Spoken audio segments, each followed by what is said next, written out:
하시고 내 걸음하시네. 어둠에서 빛을 내시는 그분을 믿네. 무엇으로 주를 섬길지 어디로 가야 할지 헤매이는 나를 아시고 길을 여시네. 내 삶은 주의 것, 내 삶은 주의 것, 온전한 신뢰를 주께 드리네. 보이지 않아도 믿음으로 걷네. 주 영광 바라보며 주만 따르네. 주님 내 길을 잘 아시고, 주님 내 길을 잘 아시고 내 걸음하시네. 어둠에서 빛을 내시는 그분을 믿네. 무엇으로 주를 섬길지 어디로 가야 할지 헤매이는 나를 아시고 길을 여시네. 내 삶은 주의 것, 내 삶은 주의 것, 온전한 신뢰를 주께 드리네. 보이지 않아도 믿음으로 걷네. 주 영광 바라보며 주만 따르네. 내 삶은 주의 것, 내 삶은 주의 것, 내 삶은 주의 것, 온전한 신뢰를 주께 드리네. 보이지 않아도 믿음으로 걷네.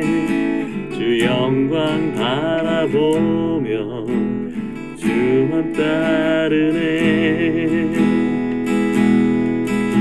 주 영광 바라보며 주만 따르네. 주 영광 바라보며 주만 따르네.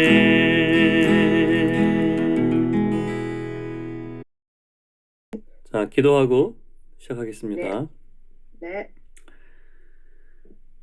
아버지 하나님 감사합니다. 저희들을 주님 자녀 삼으시고 당신 아들로 인해서 저희들을 모든 세상의 속박과 죄와 너의 창조석한 모든 것들을 그 속에서 구속하시고 하나님 나라로, 승리의 나라로, 영광의 나라로 옮겨주신 것을 감사드립니다.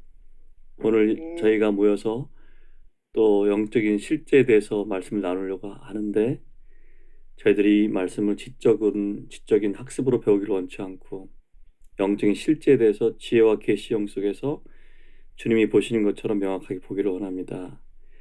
주님 이 시간 임하셔서 저희들의 마음의 눈과 귀를 열어주시고 저희들의 속사람에게 직접 말씀해 주십시오.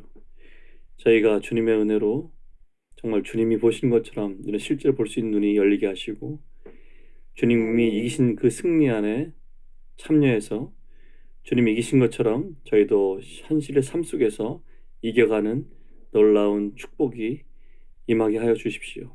성령 하나님, 이 시간을 주님께 의탁합니다. 주의 보혈로 저희들의 영적인 공간을 덮으시고 천군 천사들로 지키시고 모든 방해에서 지키시고 주님 당신의 놀라우신 세계를 저희들에게 보여주시기를 구합니다. 감사합니다. 예수님의 이름으로 기도합니다. 아멘. 아멘. 오늘은 말씀드린 것처럼 우리 대적을 인식한 이렇게 얘기했는데 실제는 그 다니엘서 10장, 11장에 그런 영적인 스토리가 있어요. 그게 겉으로 보면은 잘 안 보이는데 그 말씀을 잘 따라가다 보면 이스라엘의 역사에 역사하신 하나님의 손길이 나타나거든요. 그러니까 그 겉에 보이는 그 히스토리 뒤에 영적인 실제가 어떻게 역사했는지, 영적 전쟁을 치렀을 때 어떤 결과가 왔는지를 보여주는 놀라운 장면입니다. 그리고 다니엘의 그 예언 가운데 마지막 때에 예수 그리스도의 나라가 임하는 그런 것이 표현되어 있거든요. 주님이 허락하신 그런 부분을 좀 나누고 싶은데 어디까지 갈 수 있는지 모르지만 주님께 의지하고 한번 시작해 보겠습니다. 영적 전쟁이라는 것은 실제입니다. 우리가 태어나면서 영적으로 태어나면서부터 그 영적 전쟁의 복판 가운데 딱 임하 저희를 딱 두셨는데, 우리가 어렸을 때는 갓난아기처럼 이렇게 돌보시는 분들 목양 받는 것을 통해서 그분들의 중보 기도를 통해서 저희가 이렇게 보호받잖아요. 주님의 언약과 주님의 보혈과 또 교회의 돌봄과 성경 속에서 돌봄을 받지만, 그렇다고 해서 우리가 인식을 못하고 있는 것뿐이지 영적인 전쟁은 끊임없이 있거든요.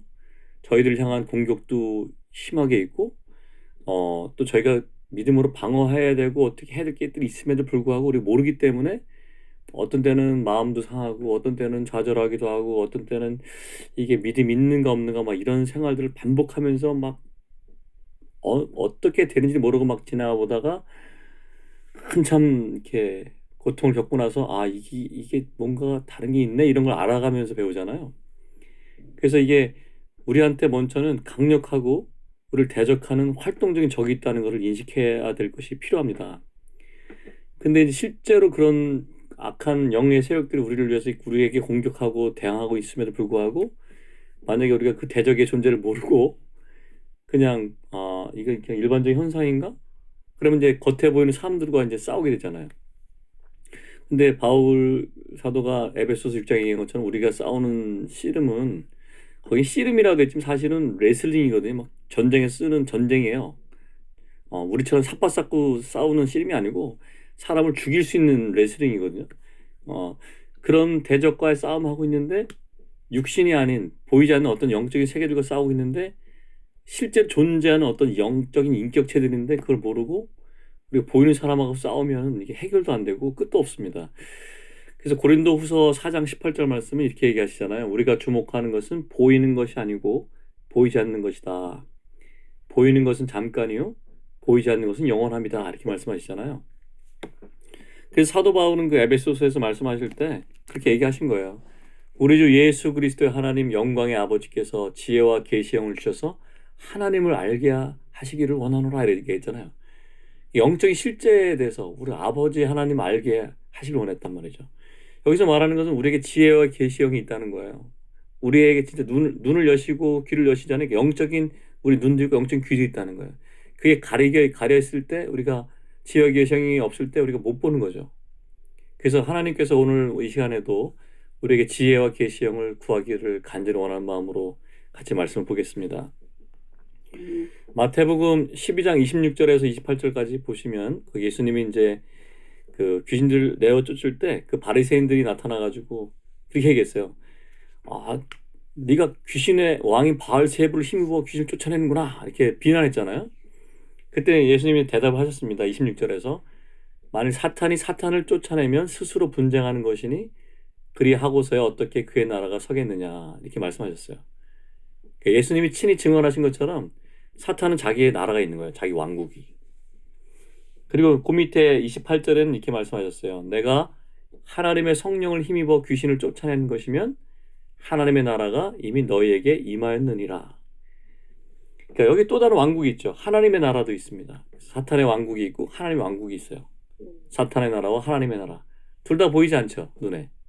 근데 이 두 왕국은 서로 실존하고 서로 대립하고 서로 충돌합니다.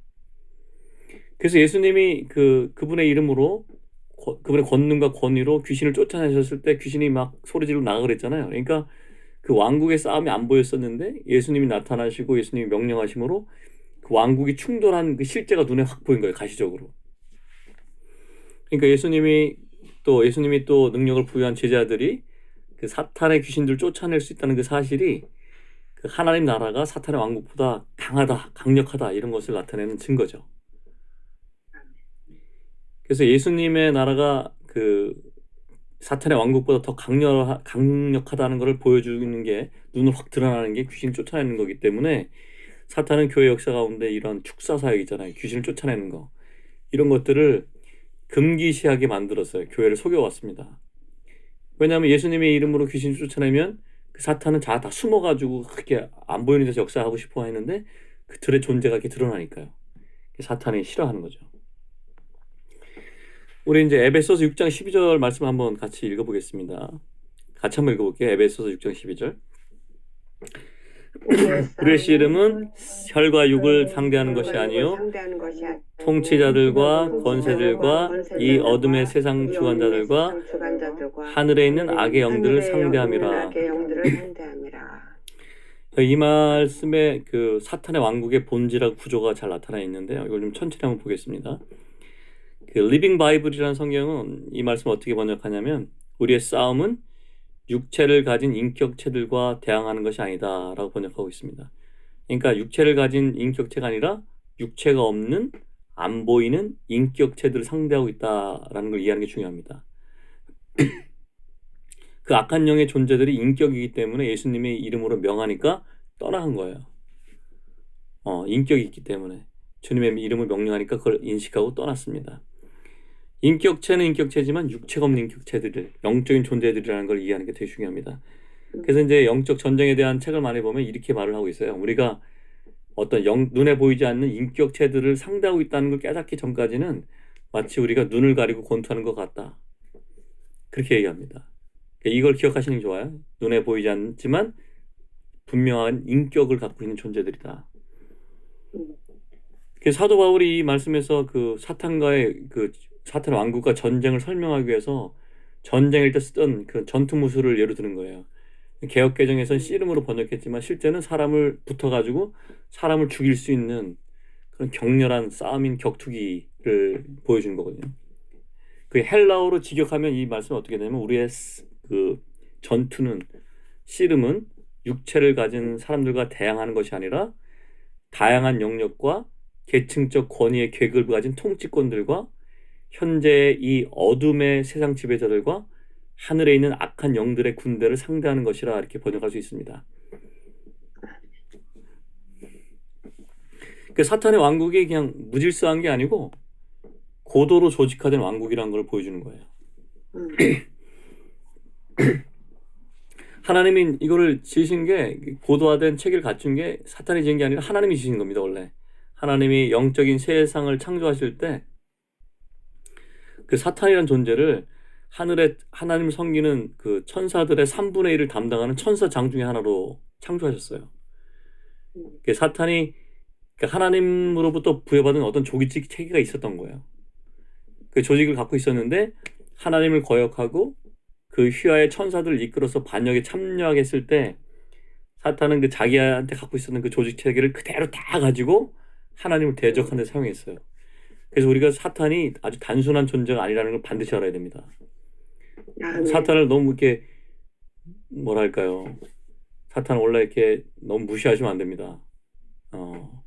어마어마한 능력을 가진 영적인 존재입니다. 요한복음 10장 10절에 보면은 이런 말이 있습니다. 도둑이 오는 것은 도둑질하고 죽이고 멸망시키려는 것이다. 이 사탄은 하나님께 속한 것들을 전부 다 도둑질하고 죽이고 멸망시키려는 아주 악하고 교활하고 강력한 아주 사악한 존재입니다. 그 존재가 이러한 의도를 갖고 있다는 걸 알아야 됩니다. 믿는 자들을 향해서 또 믿지 않는 자들을 향해서 이런 악한 의도를 갖고 있습니다. 그러니까 나는 예수님을 믿고 구원받았으니까 물론 이렇게 믿음으로 알고 있으면 복을 받지만 우리가 그런 존재를 인식하고 있어야 날마다 믿음으로 승리할 수 있습니다. 다시 한번 읽어보겠습니다. 에베소서 6장 12절. 우리의 씨름은 혈과 육을 상대하는 것이 아니요 통치자들과 권세들과 이 어둠의 세상 주관자들과 하늘에 있는 악한 영들을 상대함이라. 하늘에 있는 악한 영들을 상대함이라. 그 통치자들과 권세들이라고 그랬는데 헬라어의 원어의 뜻은 이렇게 통치권들을 얘기합니다. 통치권들.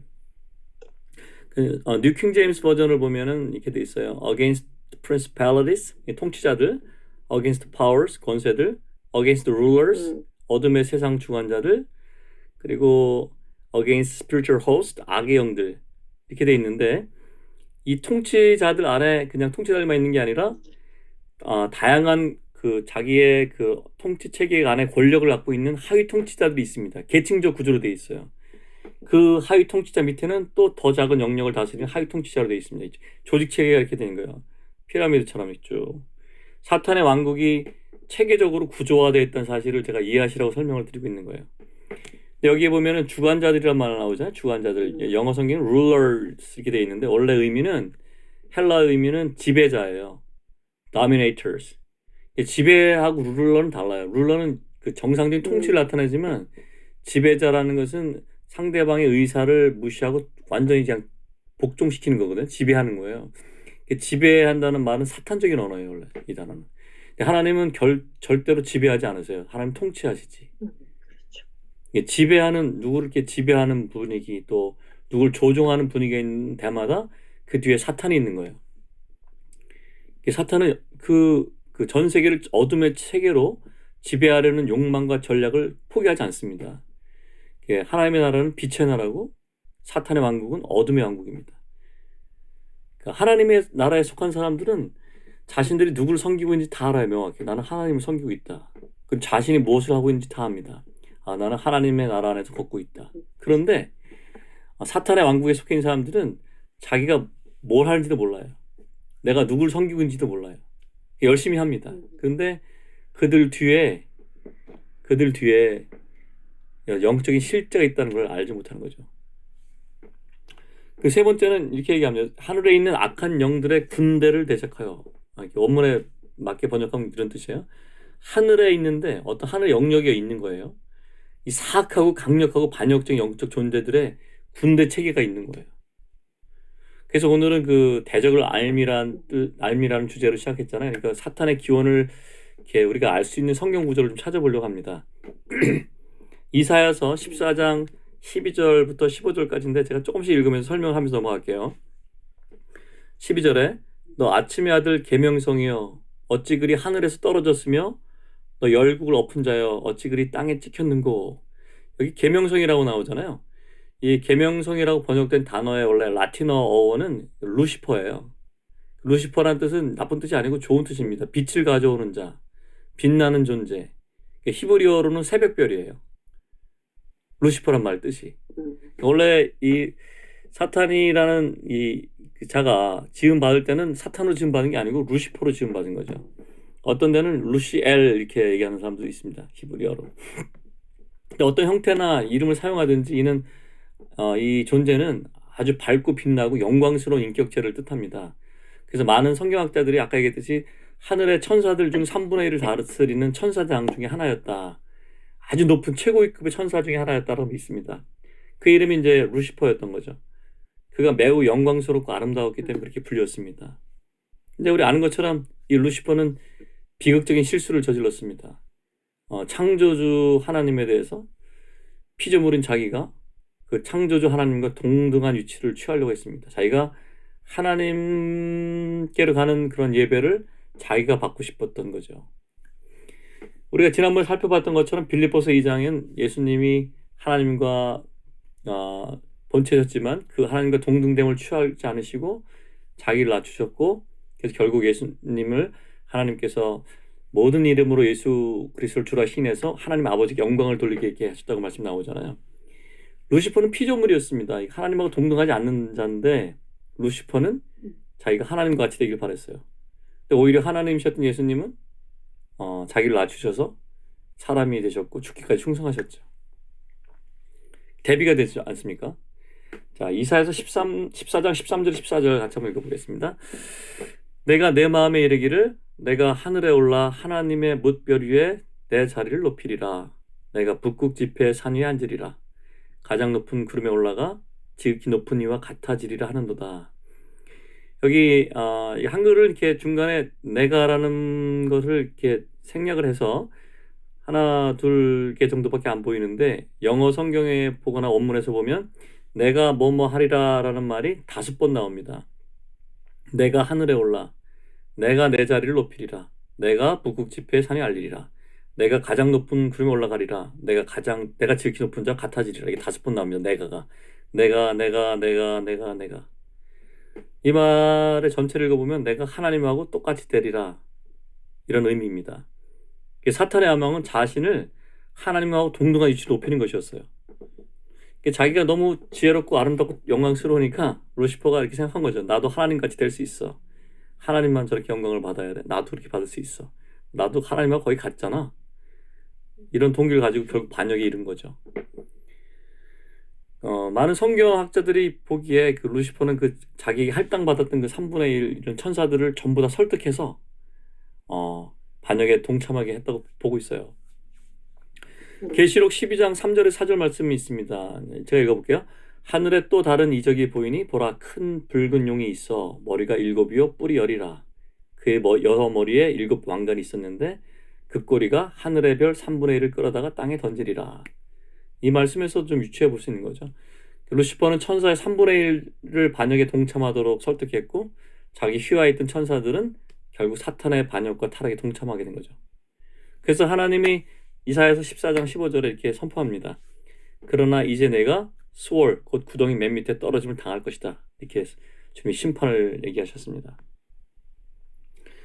사탄의 기원에 대해서 또 언급하고 있는 구절이 있습니다. 에스겔 28장 잠깐 보면은 여기에도 번역상에 좀 이렇게 그 원문하고 비교해서 볼 필요가 좀 있는데 제가 간단하게 설명해 보면 에스겔 28장은 두 부분으로 나누거든요. 개역 개정판에는 둘 다 이제 두로왕이라고 나오지만은 첫 번째 부분은 이제 두로의 왕자에 대한 겁니다. The Prince of Tyre. 영어 성경을 보면 이렇게 문맥이 나눠져요. 두 번째는 두로의 왕, The King of Tyre 이렇게 나눠집니다. 우리는 둘 다 두로 왕이라고 되어 있지만요. 제가 한번 읽어보겠습니다. 에스겔 28장 2절. 인자야 너는 두로 여기 왕이라고 되어 있는데 원래는 두로 왕자에게 이르기를 이렇게 번역하는 게 맞습니다. 아니면 두로 군주에게 이르기를 이렇게 하는 게 맞아요. 주 여호와께서 이같이 말씀하시되 내 마음이 교만하여 말하기를 나는 신이라. 내가 하나님의 자리 곧 바다 가운데 앉아있다 하도다. 내 마음이 하나님의 마음 같은 채 할지라도 너는 사람이요 신이 아니거늘 이렇게 명확하게 얘기하잖아요. 너는 신이 아니고 너는 사람이다. 그러니까 두로의 왕자 여기 첫 번째 나타난 2절에 나타난 두로의 왕자는 사람이었어요. 사탄적인 사람. 그는 스스로 자신을 신이라고 주장했지만 인간이 아니라고 딱 명확하게 진술되어 있죠. 너는 신이 아니다. 두 번째 사람을 보겠습니다. 에스겔 28장 12절부터 시작해서 두 번째 존재가 있는데 이 사람은 인간이 아닙니다.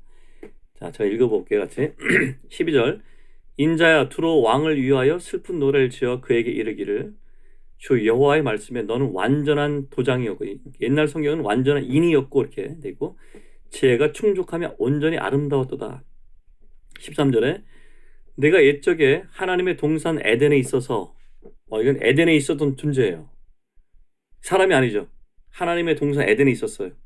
각종 보석, 곧 홍보석과 금강석과 황옥과 홍만호와 창옥과 청보석과 남보석과 홍옥과 황금으로 단장하였으며 내가 지음을 받던 날에 너를 위해서 소고와 비파가 준비되었도다. 이 루시퍼가 창조되었을 때 이 루시퍼를 위해서 소고와 비파를 하늘에서 준비하신 거예요. 얼마나 아름답게 지으셨으면 하나님이 기뻐하셨던 거죠. 이 사탄을 지으실 때, 사탄이 되기 전에 루시퍼를 지으실 때. 많은 성경학자들이 얘기하는 것은 루시퍼가 하늘의 예배를 책임졌던 천사장이었다고 얘기해요. 하나님을 예배하는 우주의 천사장. 하나님 영광을 덮는 그룹이라고 믿고 있습니다. 그 언약궤를 보면은 그 언약궤의 시은자 위에 보면은 이렇게 두 천사가 날개를 이렇게 해가지고 시은자 그 언약궤를 덮잖아요. 하나님의 영광을 덮는 그룹이니까 얼마나 위대한 존재입니까? 하나님 온 우주의 예배를 다 모아가지고 하나님께 드리는 가장 마지막에 있었던 최고 제사장 같은 존재였었는데 그렇게 하나님이 그를 얼마나 기뻐하셨으면 소고와 비파를 준비하셔서 그를 기뻐하셨을까요? 그랬던 그가 타락한 거죠. 그러니까 옛날 옛적에 13절을 보면 옛날 옛적에 하나님 동산 에덴에 있어서 이거 쭉 나온 걸 보면은 이 두로의 왕은 사람이 아니에요. 분명히 어떤 영적인 존재죠.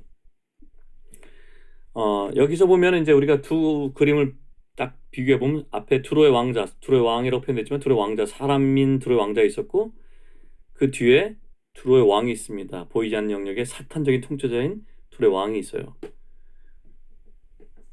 그 두로의 왕은 그 아까 말씀드렸던 것처럼 하나님 보좌를 이렇게 덮었던 얼마나 영광스럽고 존귀한 존재였을까요? 그런 자가 타락했으니 14절에 내가 하나님의 거룩한 산에 있었고 내가 불타는 돌들 화강석 사이에 왕래하였도다. 뭐 하나님의 산에 있었던 존재니까 사람이 아니죠. 15절에 내가 지음받던 날로부터 내 모든 길에 완전하더니 지음받았다고 그랬습니다. 그러니까 이 사탄이라는 존재는 하나님이 아니고 피조물이에요. 하나님이 만드신 거죠. 지음을 받은 존재입니다. 15절에 불의가 드러났도다. 이 원어 성경에 보면 이거 불의를 반역이라고 번역하는 게 더 좋은 의미예요. 그러니까 반역이 드러났도다. 내가 결국 반역자가 되었도다 이런 뜻입니다. 16절에 내 무역이 많음으로 내 가운데 강포가 가득하며 내가 범죄하였도다. 이 무역이 많다는 거는 이게 막 돌아다니면서 상대방을 험담한다 이런 의미가 있어요. 그러니까 막 돌아다니면서 그 사탄의 자기 후아이든 산분의 천사를 다 이렇게 회의했겠죠. 이렇게 17절에 내가 아름다움으로 마음이 교만하였으며 이렇게 마음의 동기를 이렇게 주님이 얘기하신 거죠. 내가 아름다웠기 때문에 지금 봤을 때 너무나 아름다운 존재였고 영화로운 존재이기 때문에 네가 스스로 교만하였구나. 내가 영화로움으로 내 지혜를 더럽혔으며 이 지혜가 엄청난 존재였던 거죠. 내가 너를 땅에 던져 왕들 앞에 두어 그들의 구경거리가 되게 하였도다. 자, 여기 되게 중요한 말씀이 있습니다. 사탄의 최초의 동기가 뭔지 나타나는 거죠.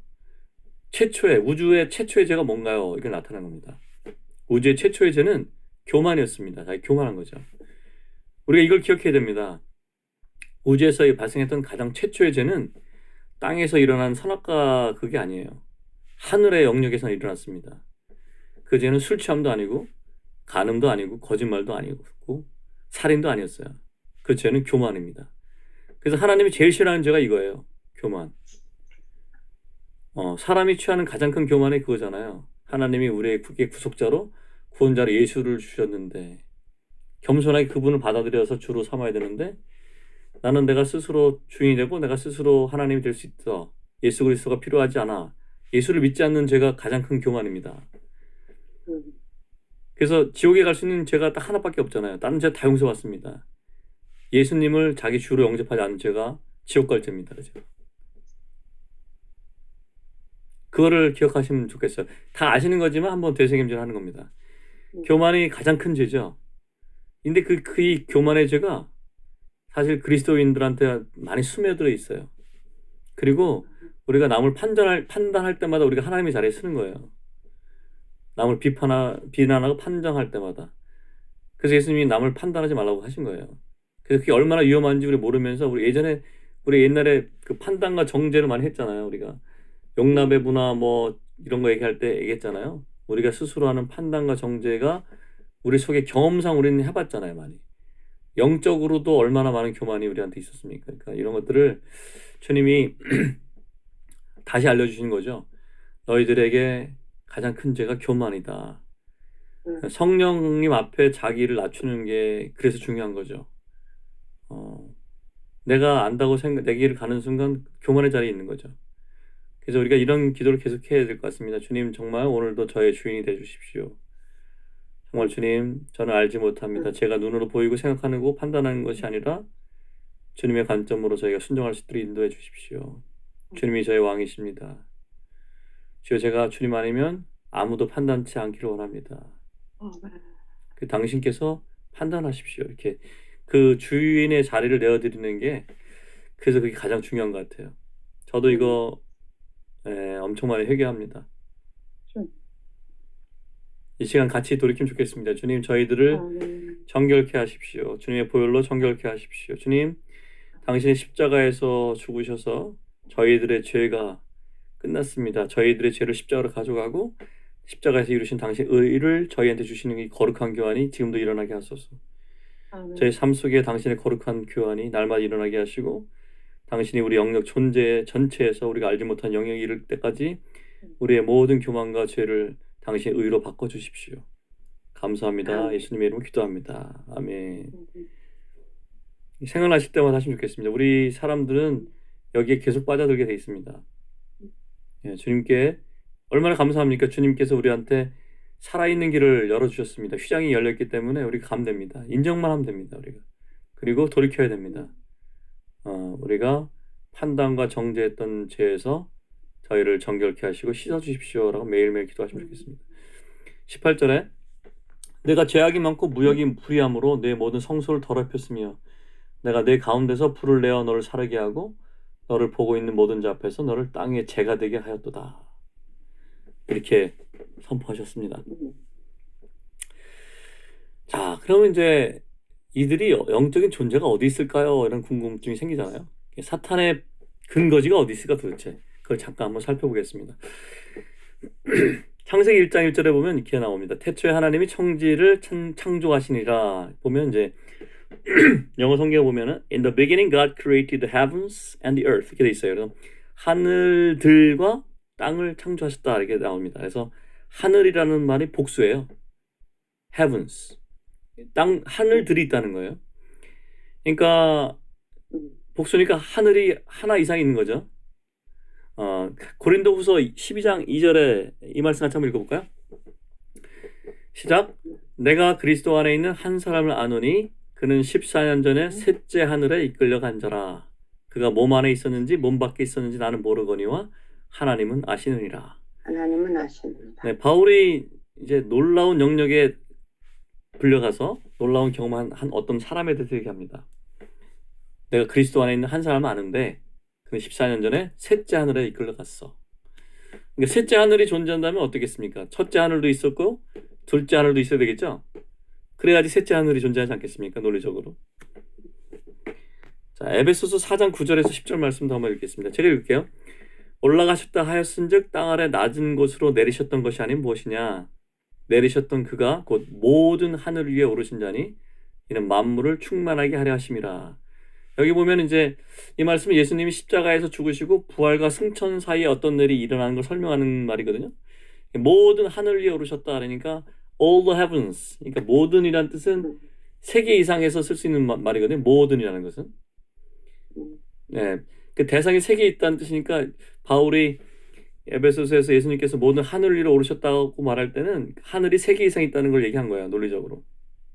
그래서 성경학자들이 보기에 바울이 이끌려간 셋째 하늘은 하나님의 임재와 하나님의 거처가 있는 그 하늘이라고 믿고 있어요. 그래서 바울이 거기 가가지고 하나님의 보좌 앞에 가서 사람에게는 이룰 수 없는 말을 들은 거죠. 정리해 보면은 첫째 하늘 있잖아요. 우리가 눈에 보이는 육안으로 볼 수 있는 하늘이 있습니다. 셋째 하늘은 하나님의 임재와 보좌가 있는 하늘이 있는 거죠. 그러면 둘째 하늘은 이 첫째 하늘하고 셋째 하늘 사이 어디가 있는 영역이죠. 성경학자들이 이렇게 연구해 보다 보니까 이 둘째 하늘이 사탄의 왕국이 자리 잡고 있는 것이구나 이렇게 결론을 내리고 있습니다. 우리가 이제 그 기도하다 보면 저도 많이 쓰는 말인데 돌파가 일어나야 된다 뭐 이런 얘기죠. 기도에 돌파가 일어나야 된다. 영어로는 praying through예요. through 끝까지 기도하는 거예요. 될 때까지. 근데 우리가 어떤 일을 가지고 이제 하나님한테 간구하고 있지만 어떤 때 벽에 부딪힌 것처럼 이제 힘들고 답답함이 있어서 이제 어떻게 해야 되나 이렇게 참 고민할 때가 많잖아요. 그러다가 이제 어느 순간 갑자기 안 되는데 성령님의 도우심과 지체들이 옆에 같이 중보기도 해주면서 어느 순간 이게 확 영적으로 통과되는 경험을 하셨잖아요, 여러분. 기도의 돌파 이런 것도 영적인 전쟁의 일부입니다. 만약 이제 우리가 교회가 하나님과 우리 사이에 대적하는 왕국이 존재한다는 것을 물리적인 것처럼 눈으로 보는 것처럼 안다면, 오늘 그래서 이런 시간을 하는 거죠. 안다면 우리 영적 체험이 이제 명확해지고 교회의 기도 사역에 대해서 어떻게 기도해야 되는지 이런 중요한 교훈을 얻게 될 것입니다. 아멘. 자, 생각보다 시간이 좀 있을 것 같아서 해보겠습니다. 다니엘 10장, 11장 사실 오늘 이 얘기를 하고 싶어서 한 거거든요. 우리가 이제 지금 배웠던 것들을 이제 성경에서 보여준 예입니다. 다니엘 10장과 11장의 영적 실제의 영적 전쟁 실제 장면이 있는데 한번 보겠습니다. 아시다시피 다니엘은 아주 성숙한 사람이었죠. 어느 시점에 있어서 그가 세일에 동안 금식하면서 하나님을 찾고 있었어요. 하나님의 경륜회 때 다니엘은 자기 백성이 이제 유대 민족이 이제 70년 포로 생활이 끝날 걸 알고 있어서 그걸 기도하고 있었잖아요. 그리고 나서 다니엘이 이제 3주 동안 이상 기도했음에도 불구하고 이제 아무 일도 안 일어났었는데 갑자기 어떤 놀라운 강력한 존재가 응답을 가지고 다니엘에게 나타났습니다. 그래서 다니엘과 같이 있던 사람들이 막 다 두려워가지고 다 도망쳤고 다니엘은 완전히 기진맥진해가지고 이제 아무런 힘도 남지 않고 쓰러졌죠. 그 다니엘의 기도에 대한 응답을 받고 있는 천사가 나타난 거죠. 우리가 지난주도 얘기했지만 다니엘의 기도를 시작한 첫날 하나님은 이미 이 천사를 보냈습니다. 근데 이 천사가 다니엘에게 도착하기 전까지 무려 3일에 3주 21일이 걸렸어요. 그 이유가 있었던 거죠. 그 이유가 다 아시죠? 천사가 하나님의 보좌에서 다니엘이 있는 땅으로 내려오는 길에 방해하는 존재들이 있었던 거죠. 사탄이 방해를 했습니다. 이 방해는 사람이 막은 게 아니죠. 이 강력한 그러니까 막 천사가 임했는데 사람들이 막 놀라고 도망가고 다니엘은 기절하고 그랬는데 어떤 인간도 이런 강력한 천사를 막을 수 없거든요. 그러니까 이 방해는 땅에서 일어나는 게 아니라 그리고 또 하나님이 계신 3층 천에 셋째 하늘에 일어나는 게 아니죠. 그러니까 뭔가 중간에서 하늘에서 발생한 거예요.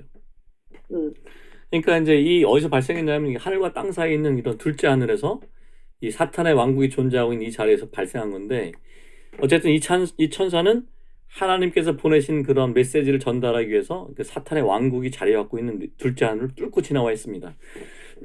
그러면서 얘기하는 거예요. 이 천사가 어떤 특정한 존재들에 대해 얘기합니다. 뭐라고 얘기하냐면 바사 왕국의 군주, 바사 왕들 이렇게 얘기합니다. 그리고 20절에는 뭐라고 얘기하냐면 헬라의 군주 이런 말이 들어갑니다. 이 군주란 말은 표현이 Prince of Persia 이렇게 되어 있고 왕들이 말대로 Kings of Persia인데 군주가 문맥상보다 더 높아요. 왕들보다. 근데 자세히 보면은 이 사람들 이거는 인간이 아니에요. 존재를 보면 이들은 모두 타락한 천사들인데 사탄의 천사들이죠. 다니엘에게 가는 천사를 막기 위해서 온 힘을 다해서 저항했던 존재들입니다.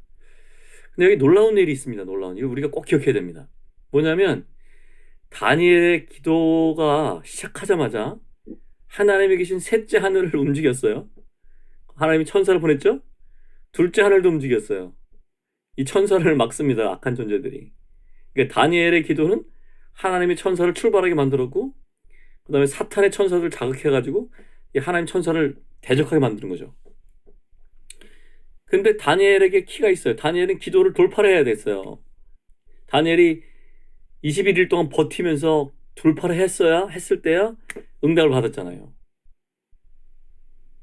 다니엘의 기도가 처음 시작했는데 셋째 하늘을 흔들고 둘째 하늘을 요동이 일어나고 돌파를 할 때까지 21일이 지날 때까지 어떤 영적 싸움이 일어난 다음에 드디어 답이 왔습니다. 자, 여기 중요한 교훈이 있습니다. 때때로 우리가 기도하는데 응답이 없잖아요. 그럴 때 많으시죠? 기도하는데 응답이 없을 때. 그 어떤 생각을 하냐면 이렇게 생각할 수 있거든요. 아, 내가 뭔가 기도를 잘못하나 보다. 뭔가 하나님 뜻이 아닌가? 기도를 잘못하고 있는 거 아닌가? 이렇게 고민할 수 있는데 여기 중요한 거는 뭐냐면 실상은 우리가 기도를 올바로 했기 때문에 응답이 지체되는 거예요. 우리가 응답이 될 수 있는 중요한 기도를 했기 때문에 응답이 첫날 내렸음에도 불구하고 지연이 되는 거예요. 그러니까 어떻게 됩니까? 우리는 기도 시작했으면 끝장을 봐야 되는 겁니다. 끝까지. praying through 해야 되니까 끝까지. 우리가 하는 기도에 저항하는 실제로 하나님의 역사를 막는 영적인 실존이 있다는 걸 기억해야 됩니다. 그러니까 우리가 낭망할 필요가 없죠. 우리가 어떤 걸 기도하는데 안 이루어져. 이게 하다가 안 되면 포기하잖아요. 낙심하잖아요. 낙심하는 게 사탄이 하는 거예요. 그러니까 우리 기도가 올바르기 때문에 기도 응답 안 되면 이건 끝까지 기도를 해봐야 되는 거라는 마음을 먹고 계속 기도를 해보셔요. 주님이 정말 말씀하실 때까지 너 그거 나한테 기도하지 마 이렇게 될 때까지 계속 기도하셔요. 제가 예를 한번 들어보겠습니다. 제가 했던 예인데 제가 기도 응답을 받지 않았던 때예요. 제가 예전에 10몇 년 전에 사업하다 크게 돈을 제가 잃었다고 말씀드렸잖아요.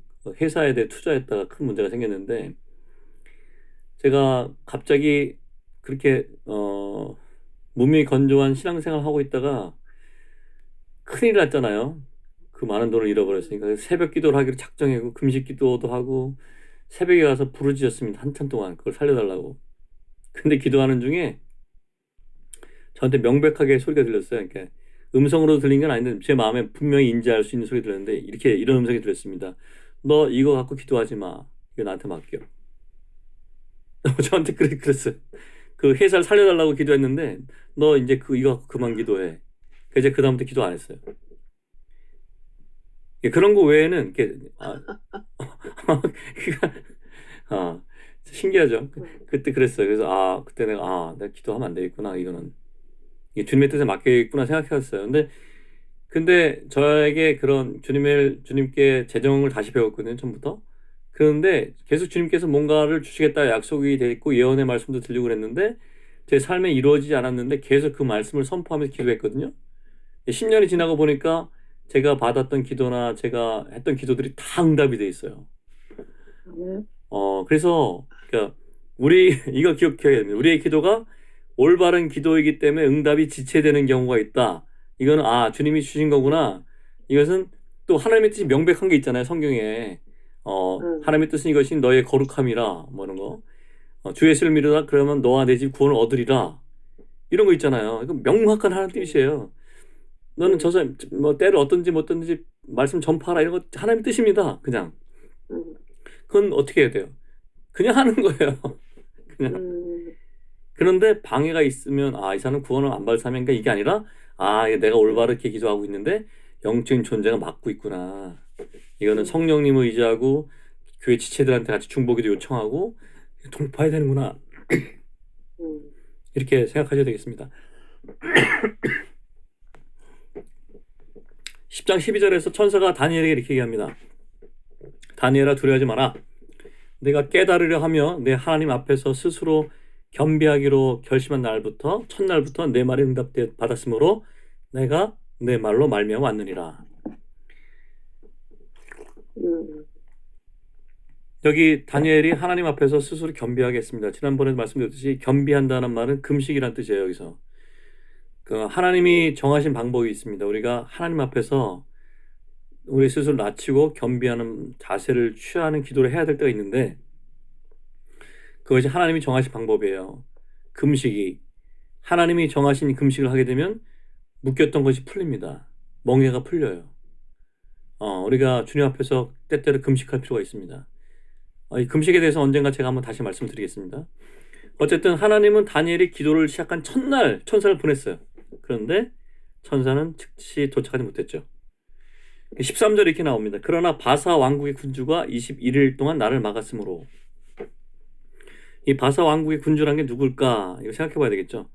이 군주라고 하면 상당히 높은 위치에 있는 천사입니다. 그러니까 아마 사탄 자체일 수도 있고 아니면 사탄 밑에 바사가 페르시아잖아요. 지금 현재 이란입니다. 그 이란 지역을 다스리는 원래 사탄이 다스렸던 그 영역에 있던 왕이었을 텐데 그 천사 책이었을 텐데 그 천사는 그 지역의 바사 왕국을 장악하고 있는 사탄적인 천사예요. 바사 군주라는 게.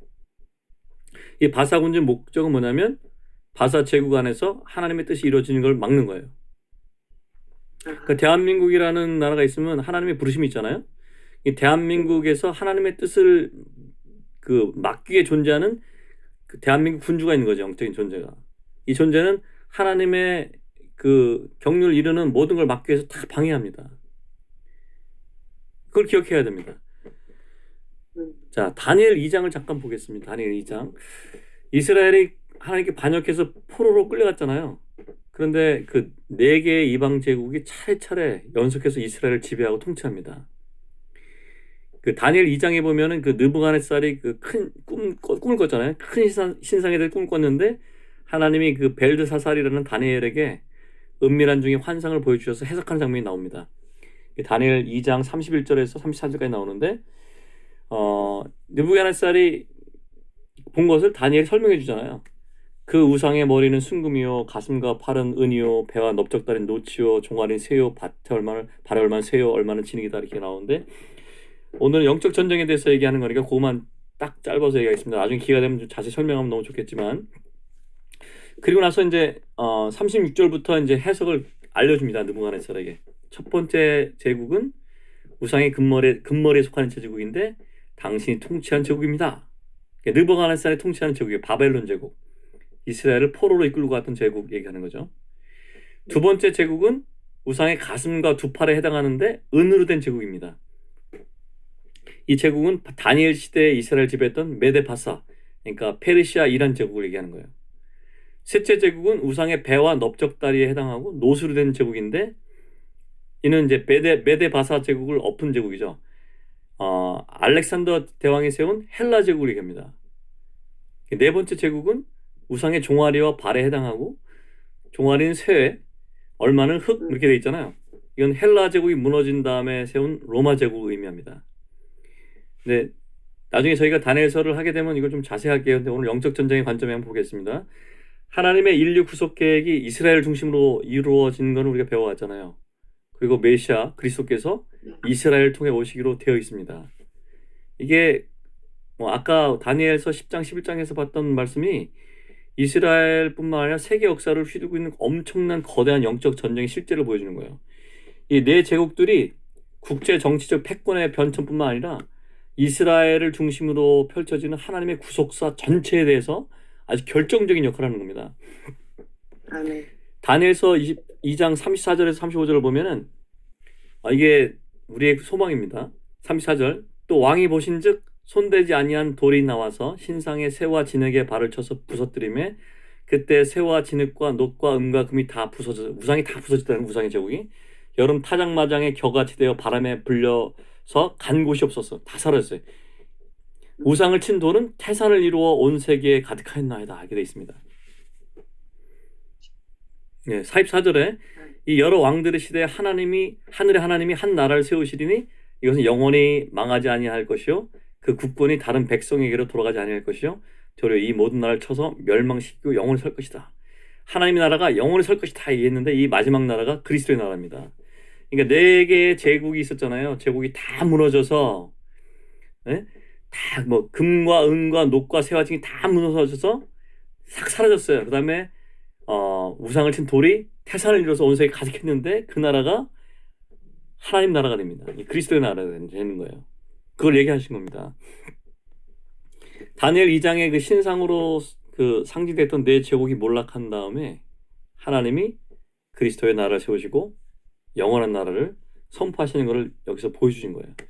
네, 우리가 살고 있는 현 시대를 보면은 이 가시적인 세계 역사관을 땅에 보면은 모든 문명과 체계가 지금도 여전히 어떤 것 같으세요? 지금도 여전히 신상의 세 번째 제국에 해당하는 헬라 철학이 있습니다. 헬라 철학, 논리 수사학, 형이상학, 아직도 이 헬라 철학의 영향 안에 있고 네 번째에 해당하는 로마의 그 법적 통치 아래 살고 있습니다. 지금 이제 미국이 현대 사회의 로마예요, 로마. 팍스 로마, 팍스 아메리카 똑같은 겁니다. 법 체계가 똑같아요. 그러니까 그 나라가 제국 역사상에선 무너졌을지라 할지라도 실제 영향력은 아직도 세 번째 제국, 네 번째 제국 영향력 아래 우리 살고 있는 거예요. 그런데 우리가 보이지 않는 영적인 시각에서 보면은 하나님 나라의 관점에서 보면은 예수 그리스도에 처음 오셔서 초림과 오순절의 성령 감림을 통해서 하나님 나라 이 땅에 임했잖아요. 그 성령을 통해서 하나님의 권능이 나타났잖아요. 이미 이 다섯 번째 나라인 그리스도 나라가 이미 임했어요. 눈에 보이는 영역에서는 아직도 셋째, 넷째 나라 영역이 있지만 보이지 않는 영역에서는 하나님 나라가 이미 임하고 이 뭘까요? 다니엘 2장에 나온 대로 이 모든 제국이 다 파해집니다. 이 과정이 우리에게 보여주는 겁니다. 에클레시아의 정체성을 분명히 세우고 하나님 나라에서 우리 영적 전쟁을 하고 있다. 이걸 관점을 가져야 되겠습니다. 우리가. 예, 이해가 되시죠? 네. 그래서 이제 그 현실에 적용해보면 이런 거죠. 이것이 우리에게 말하는 건 무엇일까? 우리가 이제 하나님 나라 속에서 어떤 중심적 역할을 하고 있다. 우리라는 것은 여기 모인 우리를 얘기하는 게 아니라 교회를 얘기하는 거예요. 교회. 에클레시아. 에클레시아가 하나님의 경륜 안에서 어떤 중심적인 역할을 기도를 통해서 실제 복음 전파를 통해서 또 하나님의 행정 수행을 통해서 하고 있다면 그만큼 강력한 사탄의 공격을 받을 수밖에 없습니다. 우리 근데 지난주에 얘기했잖아요. 우리 영적 전쟁은 사실 행복한 전쟁이다.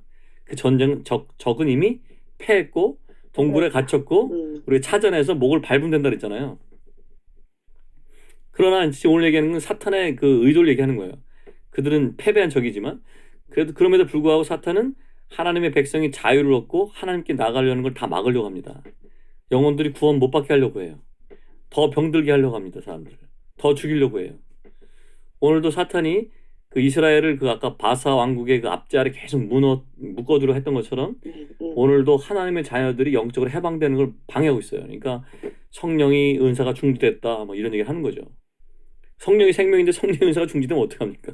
성령을 따라 살아야 되는데. 어? 맞아. 아직도 율법을 따르려면 어떻게 합니까? 거룩한 전통을 지켜서 율법을 지키면 어떻게 됩니까? 이 율법이 그리스도의 온전하게 된 법 안에 하나님의 법으로 승화돼서 영을 따라 행하는 우리에게 하나님의 율법 요구를 이루게 하셨는데 성령을 따르지 않고 율법만 지키면 어떻게 됩니까? 이게 묻고 있어요. 사탄이 눈과 귀를 가려서.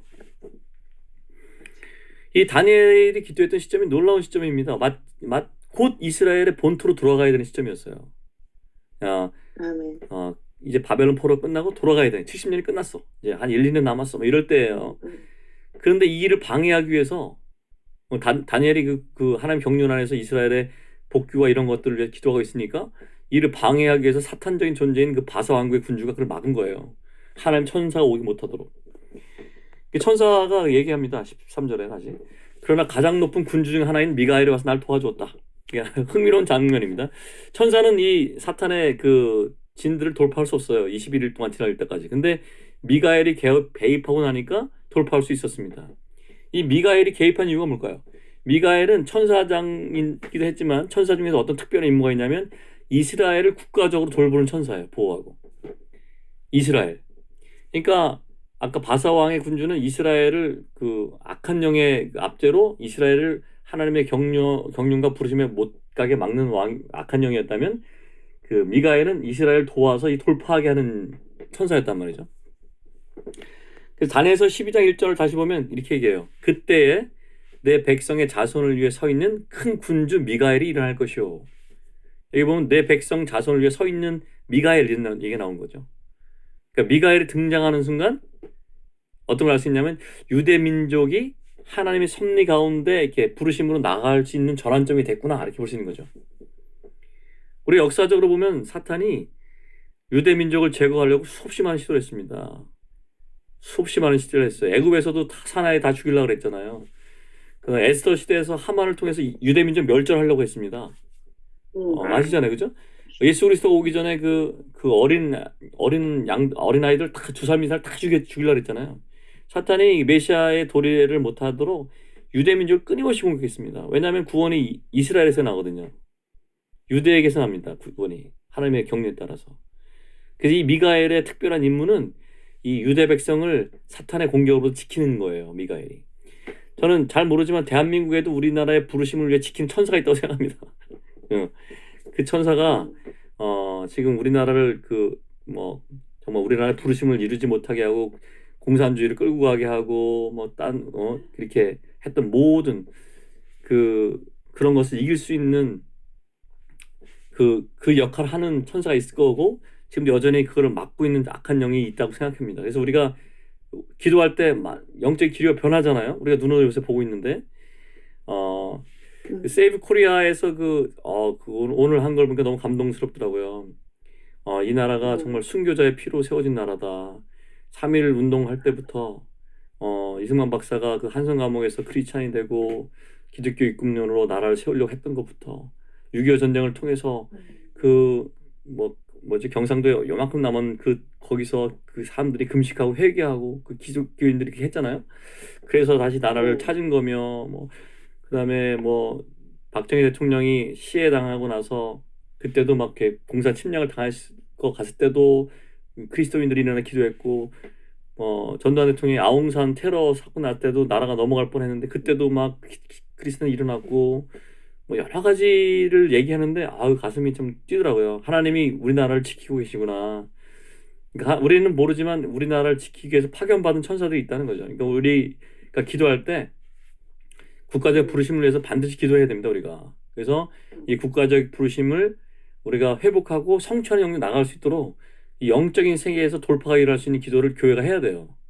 그래서 예전에 그 와치만이나 이런 사람들이 교회의 기도사 이런 걸 되게 중요시했던 거예요. 우리가 그런 것도 좀 나눌 필요가 있습니다.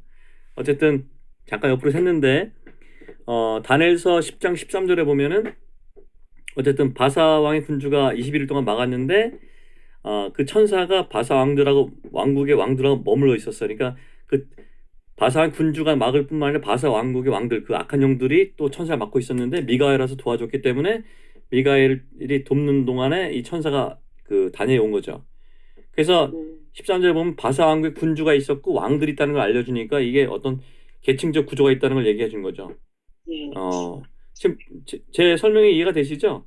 그러니까 사탄적인 계층 네. 구조가 있고 거기 하나님의 대학 제적에 타락한 천사의 3분의 1이 있는데 그 3분의 1의 수장이 루시퍼 사탄이고 그 아래에 각 지역의 나라를 감당하고 있는 군주들이 있고 군주들 밑에 왕들이 있는 거예요. 영적으로 악한 영들이. 그래서 우리가 그런 개념이 있으면 앞으로 기도할 때 좀 저희가 유의해서 기도할 수 있겠죠. 다시 다니엘서 10장으로 한번 돌아가 보면 이렇게 얘기합니다. 21절에 미가엘 천사가 도와서 왔는데 내가 너한테 할 말이 있다. 마지막 날에 내 백성이 당할 일을 내게 깨닫게 하러 왔노라 이 얘기를 했어요. 이 말씀이 되게 중요한 거죠. 마지막 날에 내 백성이 당할 일을 알려주러 온 거예요. 그 천사가 21일 동안 돌파해서 온 거가 중요한 게 아니고 메시지가 중요한 거죠. 그죠? 그 메시지를 얘기하는 겁니다. 그래서 10장 20절에 이렇게 얘기해요. 천사가 내가 어떻게 해서 내게 왔느냐 아느냐 이렇게 얘기했고 메시지를 주고 나서 이제 내가 돌아가서 바사 군주와 또 싸울 거예요. 바사 나라를 그 통치한 악한 영이죠. 그 총책임자와 싸울 건데 이 말을 보면 어떤 뜻이냐면 이 천사가 다니엘한테 메시지를 정한 다음에 다시 돌아가서 바사 군주와 싸워야 된다니까 싸움이 아직 끝나지 않은 거예요. 영적 싸움이. 그 천사가 바사 군주랑 싸우러 돌아간 다음에 바사 군주는 천사한테 패고 처리됐습니다. 거기 성경에 그런 얘기 안 나와 있는데 어떻게 알 수 있냐면 이걸 보면 알 수 있어요. 그 다음에 페르시아 왕국이 몰락했어요. 바사 왕국이. 바사를 지키고 있던 그 악한 영이 살아있고 여전히 경고하면 그 하나님의 역사를 대적하는 그 바사 제국이 살아있을 텐데 바사 제국이 몰락했어요. 그러니까 그 천사가 돌아가서 영적 싸움에서 우린 모르지만 영적인 영역에서 그 바사 군주를 제압하고 바사가 멸망하게 된 거예요. 그러면서 얘기합니다. 20절에 천사가 다니엘한테 이렇게 얘기해요. 내가 나간 후에 헬라의 군주가 이를 것이다. 헬라의 군주는 뭐냐면 헬라 제국을 그 통치하고 있던 그 악한 영의 우두머리를 얘기하는 거죠. 그러니까 아까 우리가 봤지만 금신상에서 봤지만 메데 바사담에 이루어지는 그 제국이 알렉산더 대왕이 세운 헬라 제국이잖아요. 그러니까 아까 바사 군주가 패한 다음에 그 나라가 없어지고 뭐가 들어왔냐면 헬라의 군주가 이른 거예요. 헬레니즘을 전 세계에 퍼뜨린 헬라 왕국이 생겼습니다.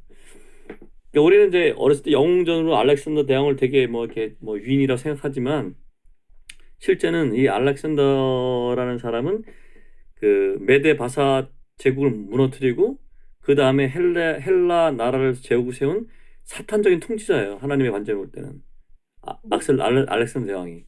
그러니까 알렉산더는 그 헬라 제국, 그 그리스 제국이죠. 그리스 제국이 그 그리스 제국으로 그 페르시아 제국, 바사 제국 완전 무너뜨리고 아주 광대한 지역을 지배했잖아요.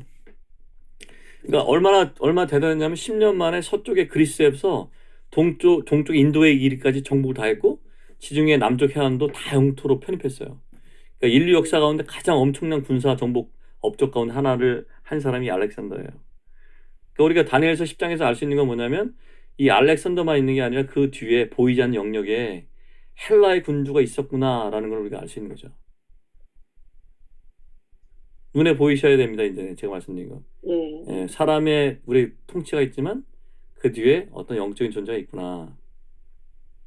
예, 트럼프 뒤에도 영적인 존재가 있고 윤석열 대통령 위에도 영적인 존재가 있는 거예요. 그 존재가 어떤 것인지 잘 모르지만 21절에 천사가 이렇게 얘기합니다. 오직 내가 먼저 진리의 글에 기록한 것으로 내게 보이리라. 나를 도와서 그들을 대항할 자는 너희 군주 미가엘 뿐이라. 너희의 군주, 이스라엘의 군주란 거, 이스라엘을 돕는 천사 미가엘. 그 천사가 또 11장 1절 이렇게 얘기합니다. 내가 또 메대 사람 다리오 원년에 일어나서 그를 도와서 그를 강하게 한 일이 있었다. 그러니까 다리오 왕이 있었어요. 어떤 일이 생겼냐면 다리오 왕이 칙령을 내렸잖아요. 칙령이 일어나서 이스라엘 백성이 포로가 귀환되도록 합니다. 근데 그 얘기를 하는 거예요, 이 천사가. 다리오 원년에 내가 그를 도왔다. 이게 영적으로, 역사적으로는 모르지만 영적인 세계에 있는 걸 얘기해 주는 거예요, 지금. 그런 역사를 얘기하는 거죠. 이 다리오 왕이 바빌론 제국을 무너뜨리고 두 번째 제국을 세운 최초의 메데 바사의 통치자였는데 그 사람은 자기가 도왔다고 얘기하는 거예요. 이해가 되시죠? 그 다리오 왕과 네. 그 다음에가 나온 왕이 뭐냐면 고레스 왕이거든요. 사이러스. 고레스 왕. 네. 유대인들이 그 땅에 돌아갈 수 있는 길을 열었어요. 맞아. 그러니까 다리오 왕이 이제 그러니까 바벨론 제국을 패배시키고 정복한 거는 이스라엘 백성의 입장에서 엄청나게 축복된 일이잖아요. 돌아갈 수 있으니까. 그런데 단순히 돌아간 게 아니라 보이지 않는 영적인 영역에서 그 아까 그 천사가 도와서 그 바벨론 제국 무너뜨릴 수도 있도록 그 천사가 도와서 영적인 승리를 이뤘기 때문에 이스라엘이 돌아간 거예요. 아, 놀랍지 않습니까? 그 저희가 지금까지 본 게 뭐냐면 다니엘서 10장과 11장을 통해서 인류 역사가 있었는데 우리가 알고 있던 거죠. 알고 있었는데 그 사람들 통치자들 뒤에 보이지 않는 영역에서 보이지 않는 영적인 존재들이 역사했다는 걸 지금 본 거예요. 그게 영적인 실제라는 거죠. 그래서 하나님께서 보낸 천사는 이 땅에서 하나님의 목적과 경륜을 이렇게 이룰 수 있는 사람들을 강화시키고 사탄에 속한 천사는 하나님의 사람과 그들의 기도를 막고 대적합니다. 그래서 우리가 지금까지 본 것처럼 이 그리스도인들이 단순히 이제 나는 구원받았으니까 교회 세상과 떠나서 교회만 이루어서 우리끼리 거룩하고 휴거되는 게 아니에요. 성경이. 그러니까 에클레시아에 대해서 그렇게 배운 게 그런 이유입니다. 우리가 그리스도인들이 국가 지역에 또 자기 지역에 자기 가정에 영적인 그 반대하는 세력들이 있다는 걸 알고 그것에 대해서 우리가 영적인 전쟁을 싸우고 기도해야 됩니다. 그래서 국가의 통치자들과 하나님 그 통치자들이 하나님의 권위에 굴복하고 국가적 부르심을 향해서 역사에 나갈 수 있도록 정치인들과 사회의 각층의 높은 위치에 있는 사람들 위해서 기도해야 돼요. 하나님의 선한 천사의 역할이 더 풀어지도록 기도해야 됩니다. 교회가 기도하면 셋째 하늘과 둘째 하늘을 움직이는 거예요. 다니엘이 기도할 때 하나님의 보좌가 움직였고 2층 천하에 있는 그런 악의 세계들이 움직였고 그 영적 전쟁을 통해서 결국 응답을 받는 거죠. 그래서 디모데전서 2장에서 그렇게 얘기하는 거예요. 임금들과 높은 지위에 있는 모든 사람을 위해서 하라. 그래서 이게 2절에 그렇게 돼 있거든요. 우리가 모든 경건과 단정함으로 고유하고 평안한 생활을 하려 함이라 이렇게 요것만 생각하는데 그 4절에 이렇게 나와요. 왜 모든 사람을 위해 기도해야 되냐? 왜 높은 사람을 위해 기도해야 되냐? 4절에 이는 하나님이 모든 사람이 구원을 받으며 진리를 아는 데 이르기를 원하시기 때문이다. 이게 모든 사람이 구원을 받으며 진리를 아는 데 이른다는 게 영적 전쟁에서 이겨야 되잖아요. 우리가 하나님 나라의 영적 전쟁을 이기기 위해서 이 높은 사람들을 위해서 기도해야 됩니다. 그러니까 우리가 크리스찬들이 국가를 위해서 기도하는 게 당연한 거예요. 아멘. 아멘. 참 전 놀랍다고 생각해요. 다니엘이 하나님 앞에서 스스로 겸비하게 하기로 결심하고 기도하기 전까지는 아무 일도 안 일어났어요. 근데 우리가 본 것처럼 천사가 그 어려운 그 2층 천을 통과해서 천사가 돌파할 수 있었던 원동력이 다니엘의 기도였습니다. 아멘. 네, 말씀을 정리해 볼게요. 오늘 우리는 이제 뭐 짧게 봤지만 그 성경에 나타난 이사야와 에스겔에 있는 사탄의 존재적인 기원을 받고 그다음에 그 다니엘서를 통해서 에베소서를 통해서 또 다니엘서를 통해서 그 사탄의 왕국의 구절을 좀 봤죠. 그리고 다니엘서 2장에 있는 느부갓네살의 그 신상을 보면서 그 다니엘 해석을 잠깐 봤습니다. 엄청 빨리 봤어요, 제가. 그리고 다니엘서 10장과 11장을 통해서 다니엘의 기도를 통해서 실제 보이지 않는 영역에서 이루어진 어떤 영적인 전쟁을 봤는데 그게 우리가 생각했던 것보다 훨씬 거대한 전쟁이었다는 걸 알게 됐잖아요. 그죠? 다리오 왕이 세워졌고 그다음에 바사 군주가 몰락했고 헬라 왕자가 왔고 헬라 군주가 왔고 뭐 이런 것들을 좀 얘기를 해주셨잖아요. 그러니까 하나님의 경륜 가운데 이스라엘 백성이 그 바벨론 포로 70년을 마치고 본국으로 가서 스룹바벨의 성전을 세우고 또 회복 역사를 이루는 모든 동기에 눈에 보이지 않는 영적인 영역에서 영적인 실제들과 존재들 간의 거대 영적 전쟁이 있었다는 걸 보여준 거죠. 이걸 이해하는 게 되게 중요하다고 생각합니다. 그러면 질문 한번 해보겠습니다. 그러면 그때 그랬는데 다니엘 시대도 그랬고 스룹바벨 시대도 그랬는데 그러면 각 나라와 민족을 향한 하나님을 부르심을 이루는 영적 전쟁은 지금 일어나고 있을까요? 아니면 지금은 끝났을까요? ING 계속. 네, 지금이 엄청 치열한 전쟁터에 있습니다. 엄청. 네. 더 심해져죠. 주님 오실 때까지 점점 더 전쟁이 치열해집니다.